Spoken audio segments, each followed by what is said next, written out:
کہا استغفار کرو. یہ آدمی سوچتا ہے کہ یہ کوئی بات ہے، اتنی سی بات کہہ دیا استغفار. خیر کہتے ہیں ہم، وہ عالم کہتا ہے، شخص کہتا ہے کہ میں نے سستی کی عمل کے اندر اور عمل انجام نہیں دیا. کہتے ہیں میں سو رہا تھا، میں نے خواب میں دیکھا کہ مجھے ایک بہت چونٹی سے پہاڑ کی نیچے پھینکا جا رہا ہے. تو اچانک سے مجھے یاد آیا کہ استغفار کروں. کہہ رہے میں نے استغفار کرنا شروع کر دی تو مجھے اچانک سے زمین پہ آرام سے بٹھا دیا گیا. صبح جب میں اٹھا تو میں آغا بہجت کی خدمت میں گیا تو میں نے انہیں اپنا خواب فرمایا تو وہ مسکرانے لگے اور انہوں نے کہا کہ کیونکہ ہم چیزوں کو سمجھتے نہیں ہیں، غافل ہیں. عمل چھوٹا ہو مگر خدا کے نزدیک بہت بڑا ہوتا ہے. عزیزان محترم، استغفار، آیت اللہ تحریری حفظ اللہ فرماتے ہیں استغفار تاریکی کو دور کرتا ہے. کون سی تاریکی؟ بولیں گے یہاں تو روشنیاں ہیں، روشنیوں کا شہر ہے. نہیں عزیزان محترم، میرے نفس کے اوپر جو غفلت طاری ہو چکی ہے اس نے مجھے اندر سے اتنا تاریک کر دیا ہے کہ مجھے استغفار کر کے اس کی تاریکی کو دور کرنا ہے.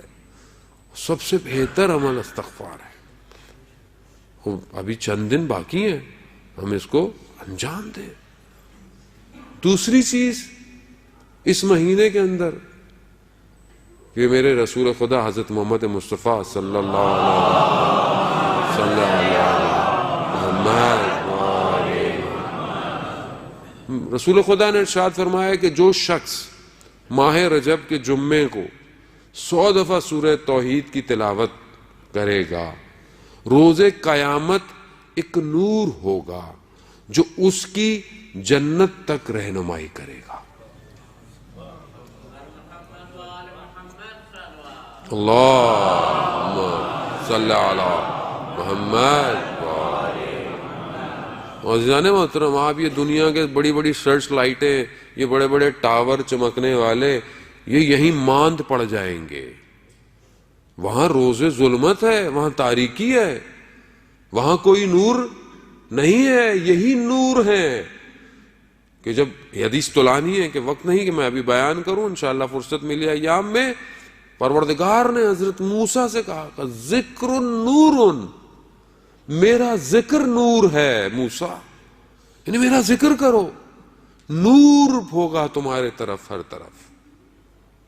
ایک شہید ہو گیا. جب شہید ہو گیا جوان تھا، ایک بڑے عالم دین ان کے گھر ان کے والدین سے ملنے گئے تو کہا آپ کے بیٹے میں 2 خصوصیتیں تھیں. ایک تو اپنی فیلڈ میں تھا اتنا کہ اس کو شہید کر دیا گیا، دوسری چیز وہ خدا کا شب کی تنہائی میں عابد تھا. 32 سال کا جوان تھا. یعنی 32 سال میں انسان اتنی عبادت کرتا ہے کہ کوئی اولیاء خدا کو پتہ چل جائے کہ کتنی عبادت کرتا ہے. انہوں نے کہا کہ روز قیامت روز تاریکی ہے، سورج نہیں ہے قیامت میں. جب کیونکہ آپ کو پتا ہے سب ختم ہو جائے گا، محشر الگ سے برپا کی جائے گی، وہاں پہ یہ سورج نہیں ہے. کہا وہاں پر کچھ لوگ ہوں گے کہ جن کے بدن سے نور نکلے گا اور اس نور کی روشنی میں کئی لوگ صراط کا راستہ طے کریں گے. کہا آپ کا بیٹا ان میں سے ایک ہے. اللہ اکبر. یعنی انسان خود تو نورانی ہو اور لوگوں کو بھی نور کے ساتھ قیامت میں لے کے جائے. عزیزان محترم، اس نور کو ڈھونڈیں، یہ انویسٹمنٹ کریں اس دنیا کے اندر. اس نور کی ضرورت ہے. آپ سٹور کرتے رہیں ساری دنیا کی لائٹیں، یہ یہیں بجھ جائیں گی. یہ تو اسی وقت بجھ جاتی ہے جب انسان حالت اعتداء کے اندر اکیلا بیٹھا ہوا ہوتا ہے، جب موت کا فرشتہ اس کی طرف آ رہا ہوتا ہے تو اس کے سامنے اسکرین آ جاتی ہے، سکور کارڈ آ جاتا ہے کہ کیا کیا، کتنی اننگ کھیلی، کتنی دفعہ آؤٹ ہوئے، کتنی نو بالیں تھی، سب آ جاتا ہے سامنے اس کے. اس وقت کچھ نہیں ہوتا، صرف وہ ہوتا ہے وہ بولنا چاہتا ہے، بول نہیں پاتا. اپنے اطراف میں کھڑے ہوئے اپنی اولاد کو، اپنے دوستوں کو کہ دیکھو یہ عمل مت کرنا، مجھے نتیجہ نظر آ رہا ہے. اور اتنا سخت عمل ہوتا ہے روح کا بدن سے نکلنا کہ جیسے کئی ہزار تلواروں کی نوکیں ہوں اور انسان کے بدن کو چپ رہی ہوں. آسان نہیں ہے عزیزان. معاملہ ہم نے بڑا لائٹ لے لیا ہے, بہت ریلیکس ہو گئے ہیں, کیونکہ ہم لوگوں کو ریلیکسیشن دے بھی دی گئی ہے. اصل میں مولا وارث ہیں, کچھ بھی کرتے رہیں. مولا اس کا وارث ہوتا ہے جو وراثت کو دکھاتا ہے. وراثت یا نسبی ہے یا وراثت سنقیت کی ہے. میری جائیداد کا وارث میری اولاد ہے. کیوں؟ کیونکہ میری اولاد ہے. خب اگر میں مولا میرا وارث ہے تو میرے ذات میں کوئی ایسا عمل تو ہو کہ مولا کہے کہ ہاں میں ان کا وارث ہوں. میرے عمل مخالف سمت میں ہوں اور وراثت میں مولا سے مانگ رہا ہوں. عزیزان محترم, وہ عدل کا امام ہے, وہ حق کا امام ہے. اسی حق اور عدالت نے تو اسے تنہا کر دیا تھا, اور آج میں یہی عدالت اور حق کو سائڈ پر کروں اور کہوں مولا نہیں. عزیزان محترم, یہ کہانیاں ہیں جو ممبروں سے ہمیں دی گئی ہیں, میٹھے میٹھے کیپسول. بہتر ہے تھوڑا سا تلخ کیپسول لے لیں, ورنہ روز قیامت کہیں گے کہ مولانا صاحب آئے تھے, ہمیں سلا کے چلے گئے جگانے کے بجائے. آخری رسول خدا کا کیا فرماتے ہیں؟ کہتے ہیں لوگ سو رہے ہیں, جب مریں گے تب جاگیں گے. سو رہے ہیں, غافل ہیں. اتنا سخت عمل ہے کہ جب بدن سے روح نکلتی ہے. مگر قربان جاؤں میں اہل بیت پر کہ ہمیں اس سختی سے بچانے کے طریقے بتا گئے. کہا آخری ہفتے میں ماہ رجب کے 3 روزے رکھ لو. کتنے؟ 3 روزے رکھ لو. ملک الموت جب روح قبض کر رہا ہوگا تو کوثر کا جام لے کر آ جائے گا. ماہ رجب ہے, اس کو ضائع مت ہونے دیں. عرفا جب ماہ رجب شروع ہوتا ہے اپنے اوپر ایکسٹرا سختیاں کر دیتے تھے. کیوں؟ کہ کوئی گناہ سرزد نہ ہو. یعنی انسان جب آپ ہائی وے پہ گاڑی نکالتے ہیں, آپ کو پتا ہے کہ یہاں پہ کیمرے لگے ہوئے, ریڈار لگے ہوئے, آپ کتنے الرٹ ہو جاتے ہیں. آپ اپنا موبائل نہیں نکالتے کہ فون پہ بات نہیں کروں گا خلافہ لگ جائے گا. یہاں تو ماشاءاللہ ہیں بھی بہت سارے کہ آدمی ٹینشن میں ہی گاڑی چلا رہا ہوتا ہے. کیوں؟ کیونکہ دیکھ رہا ہے کہ کیمرے لگے ہوئے ہیں. ماہ رجب سمجھ لیں کہ کیمرے زوم ہو جاتے ہیں انسان کے نفس کے اوپر, اس کی سوچوں کے اوپر.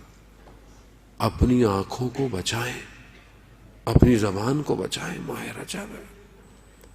یہ جو ہمیں ماہ رمضان میں کیفیت ہماری پیدا نہیں ہوتی, اس کی وجہ یہی ہوتی ہے کہ ہم نے ماہ رجب میں کچھ کیا نہیں ہوتا, اور ہم ماہ رمضان میں سر پہ ٹوپی رکھ کر ہاتھ میں تسبیح پکڑ کر سمجھتے ہیں کہ بس اللہ کے قریب ہو جائیں گے. اور جب آخری ماہ رمضان کے ایام آتے ہیں تو اب کب ختم ہوگا رمضان, کب ختم ہو رہا ہے, چاند کب نکل رہا ہے. جبکہ چوتھا امام کیا کہہ رہے ہیں کہ پروردگار کاش کہ یہ مہینہ ختم نہ ہوتا. کیوں نہیں ہوں میں ویسا جیسے میرے اہل بیت سوچتے تھے؟ وجہ ہے کہ میں اپنی زندگی میں ویسے عمل نہیں کر رہا. عزیزان محترم, ماہ رجب کو درک کرنے والا گفتگو اور بھی ہے کہ انشاءاللہ چند دن جو توفیق ہے اس میں گفتگو کریں گے. لیکن گفتگو کا دوسرا محور آج باب الحوائج ہے. یہ دروازہ ہے حاجتوں کا کہ جو کھلا ہوا ہے, اور آج زیادہ کھلا ہوا ہے کیونکہ آج جو شخص آئے گا وہ اپنی مرادوں کو لے کر جائے گا. کوئی مرادیں مہم ہے. ایک عالم دین بتا رہے تھے کہ ہم عراقی عالم دین تھے, کہتے میں نے جب بھی اپنے دادا سے یہ نام جب آتا تھا امام موسیٰ کاظم کا, تو میں نے دیکھا کہ میرے دادا گریہ کرنے لگ جاتے تھے, رونا شروع کر دیتے تھے. میں نے ایک دن پوچھ لیا کہ اے جد بزرگوار, آخر کیا وجہ ہے کہ جیسے ہی یہ نام آتا ہے آپ کی آنکھوں میں آنسو رکتے ہی نہیں ہیں؟ تو کہتے ہیں کہ بیٹا اگر اس امام کے در سے عطا نہ ہوا ہوتا تو آج تم بھی دنیا میں نہ ہوتے. ہونا کیا ہے؟ کہا کہ میں چھوٹا سا تھا، 8 سال کا، 1930 کی بات ہے، بغداد میں حرم کے قریب میرا گھر تھا، وہیں کھیلتا تھا۔ اچانک سے ایک دن بیمار ہو گیا، بیماری بڑھتی چلی گئی، ٹھیک نہیں ہو رہا تھا، دن بدن طبیعت خراب ہوتی گئی۔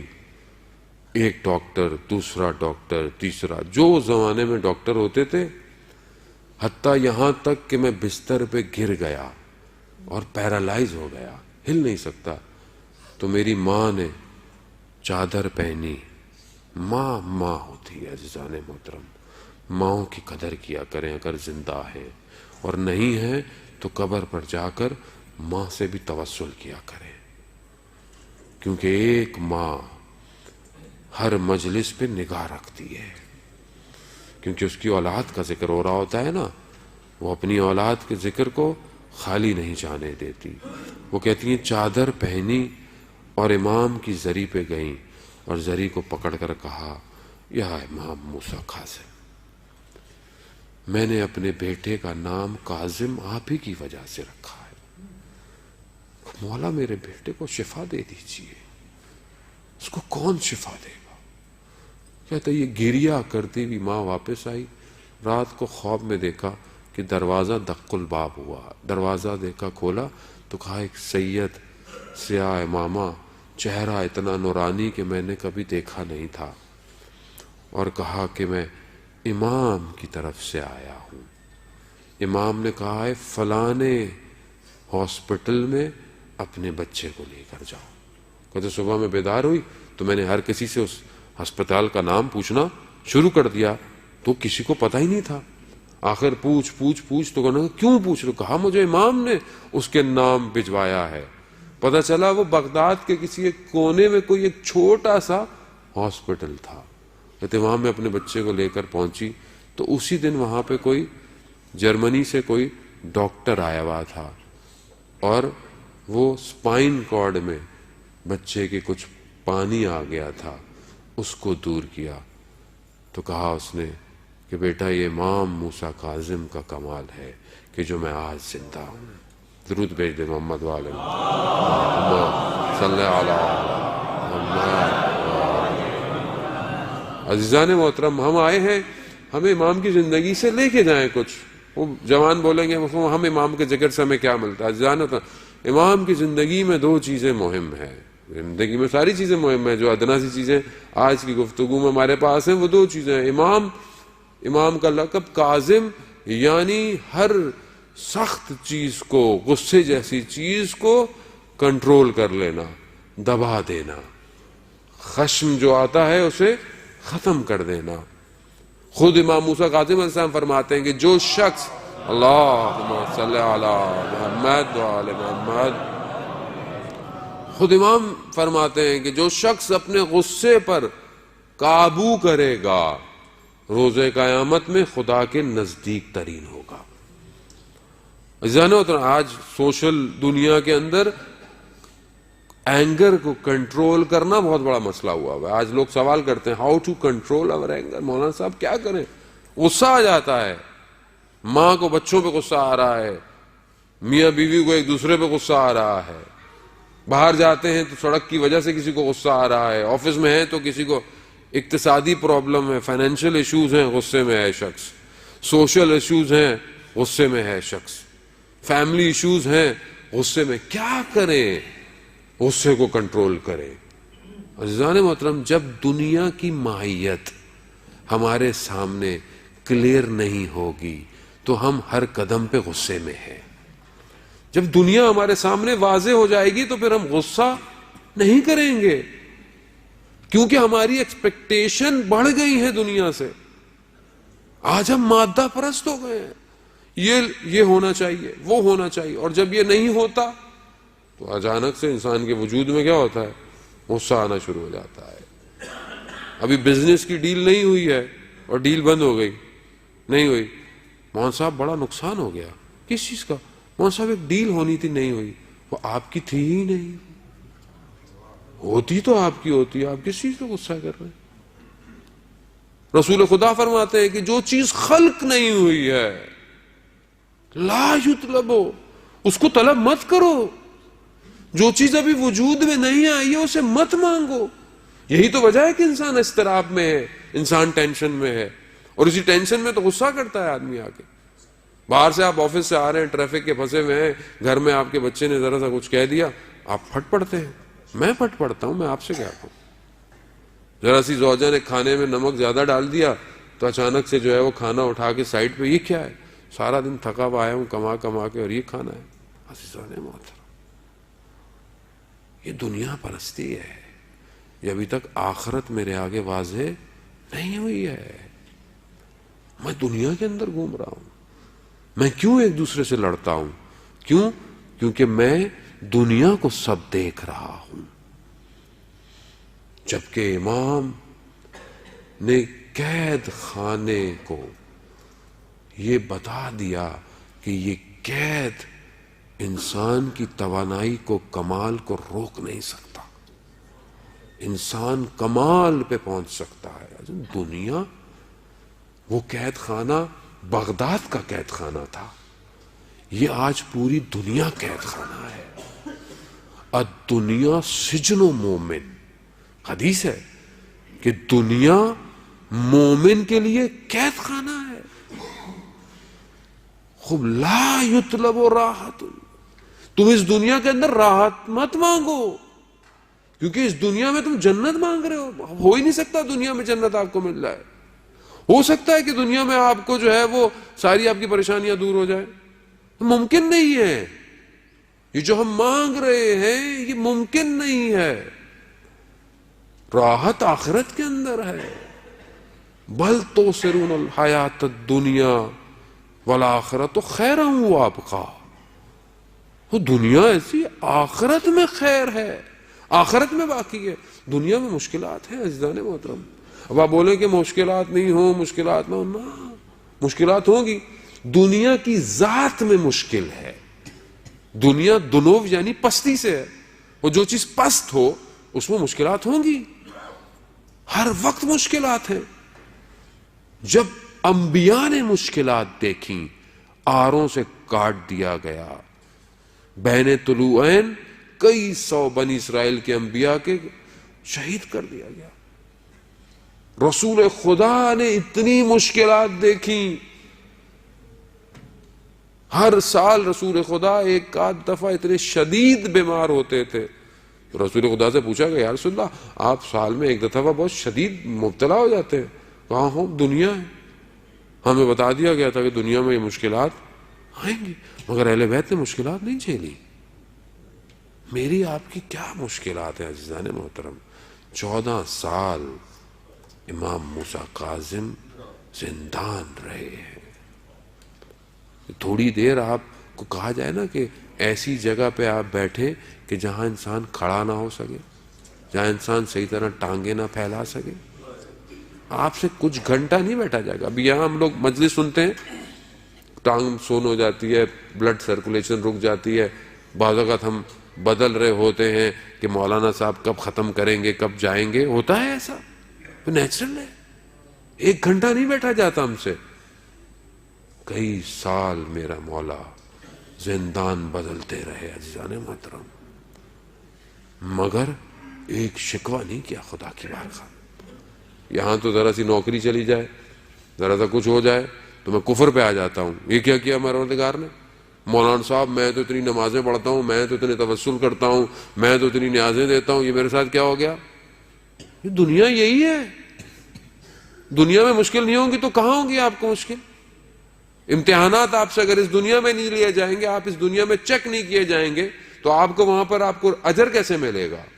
اب آپ چاہ رہے ہیں کہ یہاں بھی میٹھا ہو سب اور وہاں پہ بھی میٹھا ہو، ایسا نہیں ہو سکتا عزیزان محترم. ابتلاات میں مبتلا ہونا مہم ہے. وہ یہ تو آپ شکر کریں خدا کا کہ خدا امتحان میں ڈالتا ہے. وہ آپ دیکھیں کہ جن کو خدا نے ان کے حال پہ چھوڑ دیا ہے. مومن پہ 40 دن میں مشکل نہ آئے، پریشان ہونا چاہیے اسے کہ پروردگار میرے حال پہ تو نہیں چھوڑ دیا تو نے مجھے. رسول خدا خاک کو پہ اپنے رخسار کو رکھ کر شب کی تنہائی کے اندر رب لا تکلنی الا نفسی طرفۃ عین ابدا، پروردگار مجھے ایک لمحے کے لیے، یہ جو پلک چھپکنے کا لمحہ ہے، ایک لمحے کے لیے میرے حال پہ مت چھوڑ. رسول کہہ رہے ہیں. اور میں عزیزان محترم، مشکلات ہوں گی، لیکن اس مشکلات میں کمال یہ ہے کہ راضی ہوں. راضی ہوں. ناراضی کیسے؟ ناراضی ہونا کیسا؟ ماں اپنے شکم میں جب بچے کو حمل کرتی ہے تو سختی نہیں ہے کیا اس کے لیے؟ سختی ہے، نیند نہیں آ سکتی ہے، مشکل میں ہے، مگر خوش ہوتی ہے کہ خدا نے اولاد عطا کی ہے، تحمل کرتی ہے. تحمل کرے عزیزان محترم. مگر زندگی کتنی بڑی ہے، کتنی مشکل پڑے گی میرے اوپر، ایک دن ختم ہو جائے گی. قرآن کہہ رہا ہے ان مع العسر یسرا، کہ ہر مشکل کے بعد کیا ہے؟ آسانی ہے. وہ اگر پوری زندگی مشکل میں گزر بھی گئی تو آخرت میں عزیزان محترم آسانی ہے. ایک شخص آیا مولا متقیان حضرت علی ابن ابی طالب علیہ السلام.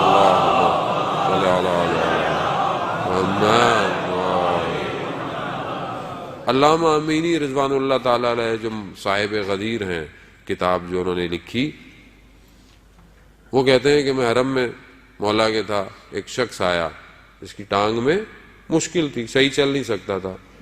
مولا سے ایسے اس نے مانگا، مولا صحیح نہیں کریں گے میں نہیں جانے والا. کرا تھوڑی دیر میں دیکھا کہ بالکل ٹانگ صحیح ہوگی، چلا گیا. علامہ امینی کہتے ہیں میری ٹانگ میں بھی مشکل تھی. میں نے کہا مولا اس کو دے دیا، میں نے تو اتنا کام کیا، اتنی کتاب، نہیں ہوا، سو گیا. خواب میں آیا، کہا کہ وہ جو اس کو مشکل تھی اسے اندازہ نہیں تھا کہ اس مشکل کے بدلے میں روز قیامت اسے کتنی جزا ملنے والی ہے، اور ہم نے اسے دے دی. تم تو جانتے ہو یہ جو دنیا میں ذرا ذرا سی مشکلات ہیں، ان کو مشکل نہ سمجھا جائے، ادھر بہت معاملہ کچھ اور ہے. جیسے بعض اوقات آپ دیکھتے ہیں، کیوں دیکھتے ہیں کہ کچھ دن ذرا سخت گزار لوں. کیوں گزار لوں؟ کیونکہ آنے والا سیزن بزنس کو اچھا کر دے گا. ہوتا ہے نا، ہوتا ہے کہ 5-6 مہینے تھوڑا سختی کی گزار لوں. کیوں کہ بزنس ابھی ٹف ٹائم ہے ابھی، لیکن پریڈکشن یہ ہے کہ نیکسٹ 6 منتھ میں بزنس بہترین ہو جائے گا. آپ تحمل کرتے نہیں کرتے؟ عزیزان محترم، دنیا پلک چھپکنا ہے. یہ ہمیں لگ رہا ہے جو ابھی 40 سال 50 سال 60 سال کہاں گئے، جو پہلے ہمارے ساتھ بیٹھے ہوئے تھے کہاں ہیں، میں بھی کل کہاں ہوں گا. یہ سب گزر جائے گا، اور یہ واقعاً گزر جائے گا، اور حقیقت بھی ہے کہ یہ گزر رہا ہے. لیکن اجر عند اللہ، اللہ کے نزدیک اجر ہے. عزیزان محترم، برداشت کرے تحمل، سختی کو برداشت کرے، خوب سختی کو برداشت کریں، غصے کو قابو کریں. یہ غصہ اس لیے ہے کہ ہم سے سختی برداشت نہیں ہو رہی ہے. زبان سے نکلے ہوئے تیر ہیں عزیزان محترم غصے کی حالت میں، جو کہ پیوست جب وجود میں ہو جاتے ہیں واپس نہیں نکلتے.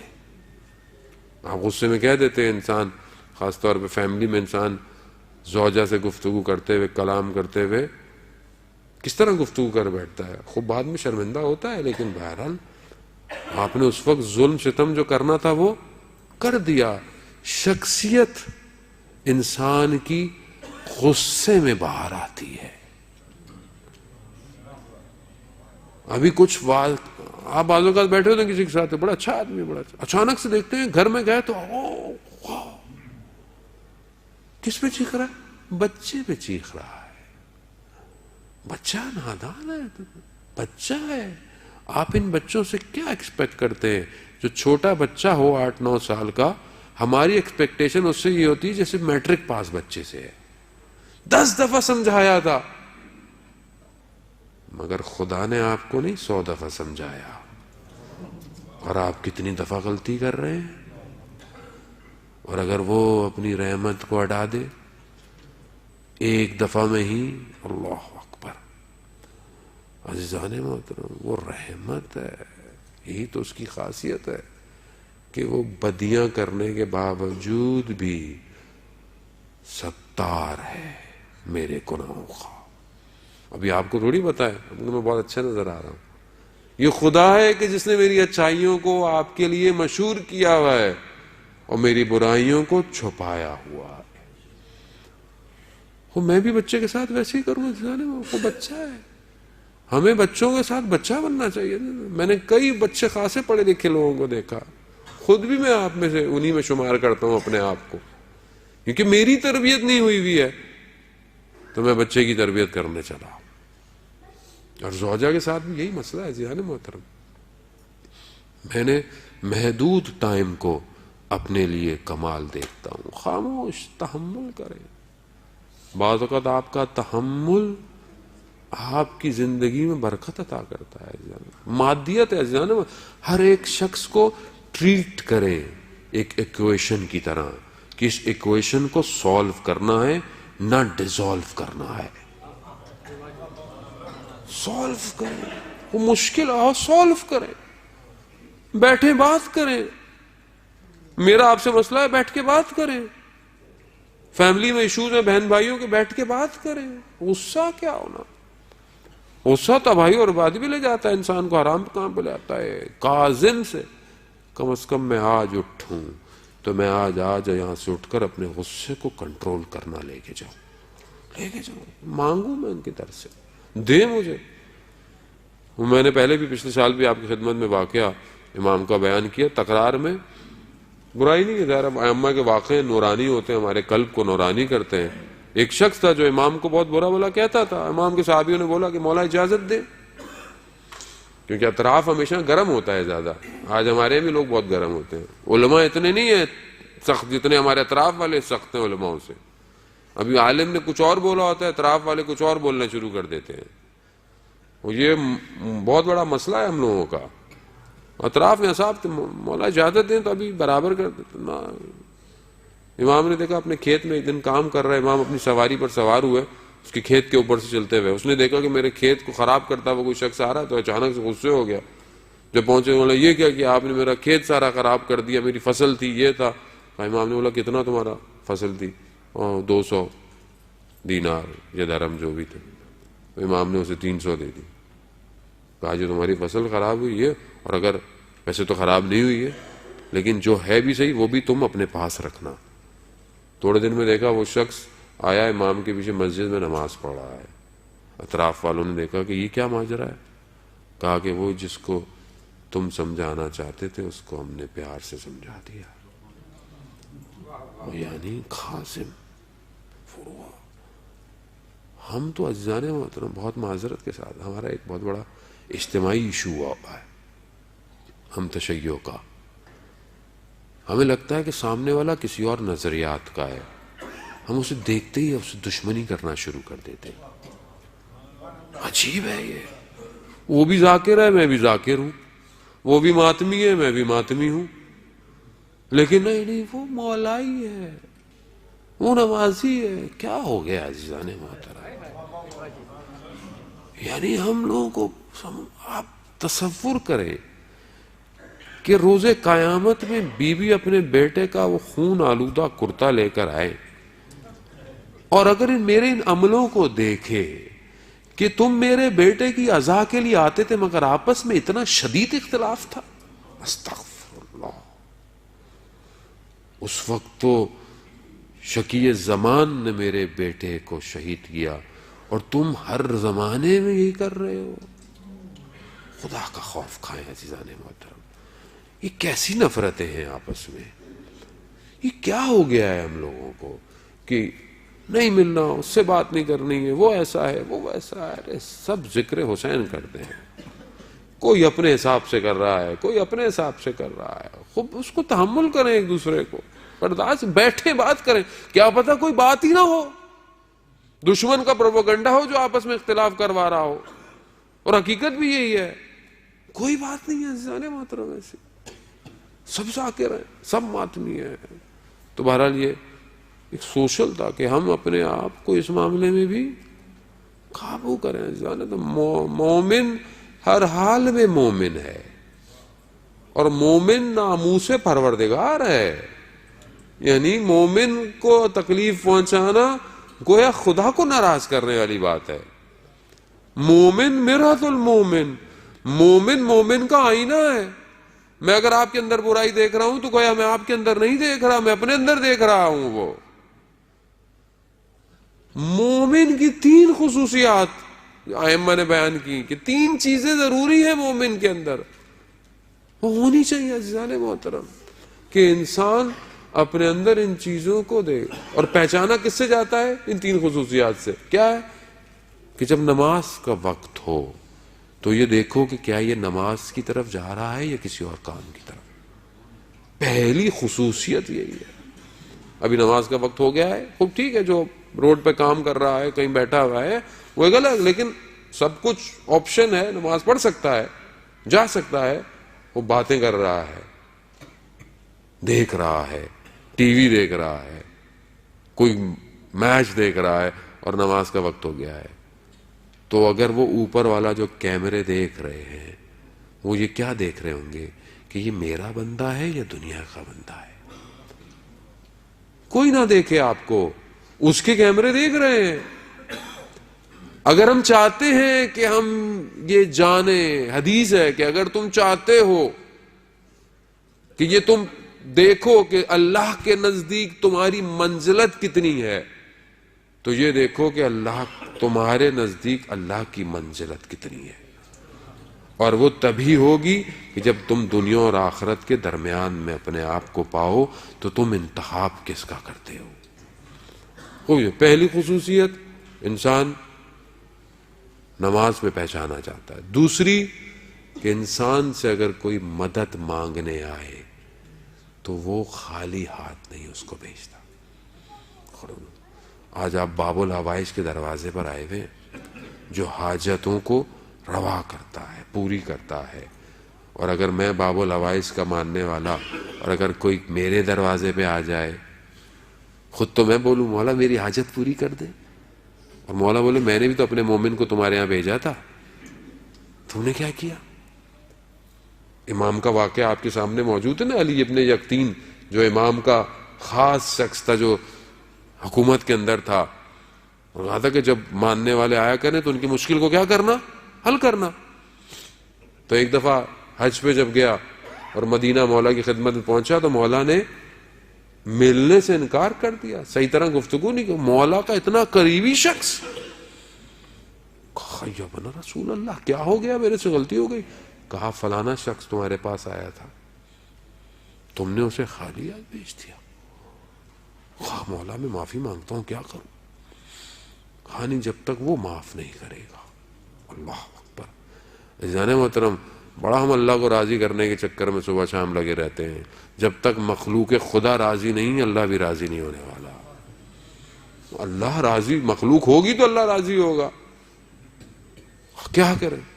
اور وہ کوفہ میں یا بصرہ میں یا مدینہ میں، تو امام نے اسے اجازت امامت سے وہاں بھجوایا۔ اس نے دروازہ دق الباب کیا، اس نے جیسی دروازہ کھولا تو علی ابن یقطین کو پایا۔ کہا کیسے آنا ہوا؟ کہہ رہا بس میں معذرت کے لیے آیا ہوں، معافی مانگنے۔ کہا کیسی بات کر رہے ہیں میں آپ کو؟ کہہ رہے نہیں، اپنے رخسار کو زمین پہ رکھا، کہا اس پہ پاؤں